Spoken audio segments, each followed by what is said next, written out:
Salam değerli izleyiciler, Azərbaycanda yaşayış minimumu yenidən artırıla bilər. Videoya keçməzdən öncə bax buradakı üstə gəl işarəsinə bir dəfə vurub digər məlumatları da izləyə bilərsiniz.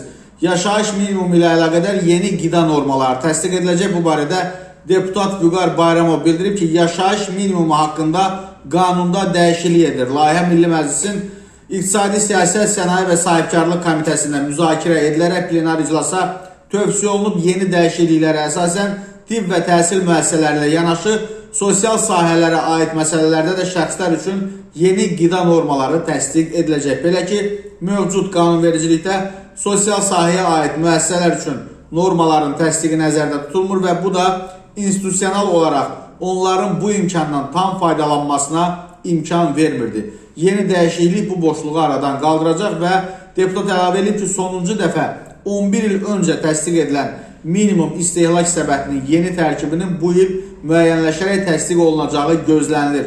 Bu da sözügedən qanunun 3.2-ci maddəsinin tələblərinə uyğun həyata keçirilir. Minimum istehlak səbətinin yeni tərkibinin müəyyənləşməsi son təsdiqdən ötən dövrdə yaranan xərclərin də nəzərə alınmasına imkan verəcək. İstehlak səbətinin yeni tərkibinin müəyyənləşməsi hazırda dəyəri 285 manat olan yaşayış minimumunun növbəti dövrlərdə də artırılması üçün imkan yaradacaq. Bu da öz növbəsində sosial yardım və digər müavinətlərin də artımına bu arada səbəb ola bilər və xüsusən də sosial dəstəyə ehtiyacı daha çox olan vətəndaşlarımızın sosial müdafiəsinin gücləndirilməsi baxımından vacibdir.